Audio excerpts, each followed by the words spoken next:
Okay, so have you ever been scrolling through Instagram or Facebook and all of a sudden you feel kind of off? Yeah. Like everyone's got their lives perfectly put together, like vacations, promotions, just picture perfect families.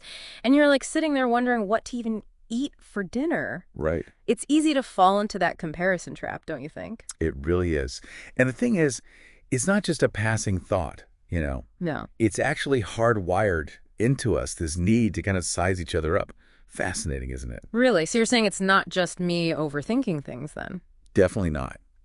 In the chimp paradox, Dr. Brown talks about how this instinct to compare actually goes way back. Mm-hmm. For our ancestors, comparing was essential. It helped them assess threats, resources, even potential mates. I never thought about it like that. Yeah. But in today's world, that same wiring, it can be more of a liability, Hmm. you know, especially with social media. Right. It's like instead of a dangerous jungle, it's our Instagram feeds making us question our every move. Exactly. Social media just throws fuel on that fire. It's all curated perfection, making it almost impossible to not play the comparison game. And that brings us to our deep dive today. We're really going deep into this comparison trap, why it's so detrimental, and how we can break free. Because it's not just a little envy here and there. Yeah. This constant comparing can really impact your mental health.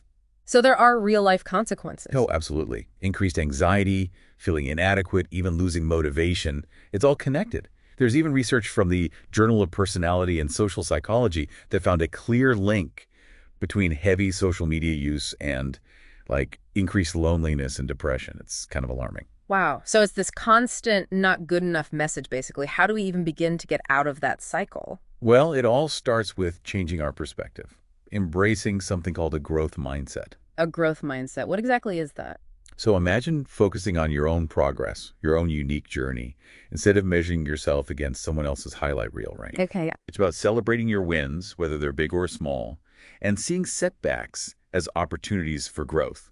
I like that. That makes a lot of sense. But how do we actually make that happen? Well, we actually looked into that. Okay. And there are some really practical tips for cultivating a growth mindset. Awesome.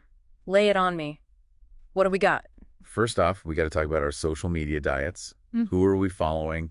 Do those accounts inspire us? Or do they leave us feeling, I don't know, deflated? Right. Maybe it's time to hit that unfollow button and create a feed that actually lifts you up. So important. That's so true. Being intentional with what we're feeding our minds. Exactly. And speaking of feeding, Okay. we need to talk about gratitude. Okay. It plays a huge role here. Mm. Dr. Emmons, who's done a ton of research on gratitude, found that people who practice gratitude regularly, they tend to be happier overall. They're more Yeah. satisfied with their lives. Right. It's that shift, right?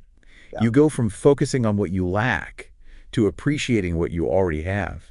And that can be so powerful in fighting those feelings of not being good enough, which comparison often brings up. Instead of, I wish I had their house, it's, I'm so grateful for my cozy apartment. There you go. I love that. Now, here's a thought. Comparison isn't always a bad thing. Really? How so? I'd love to hear more about that. It's all about how you frame it. Okay. Instead of going to that place of envy, approach it with curiosity. What can you learn from this person's experiences? How can their success inspire your own goals without having to directly copy them? I like that. It's about turning comparison into motivation, into a learning experience. Yeah. That completely changes the game. It feeds right back into that growth mindset. It all comes full circle. And to Wow. make this shift stick, setting realistic goals is key. Ones that actually align with your values, your own dreams, not someone else's.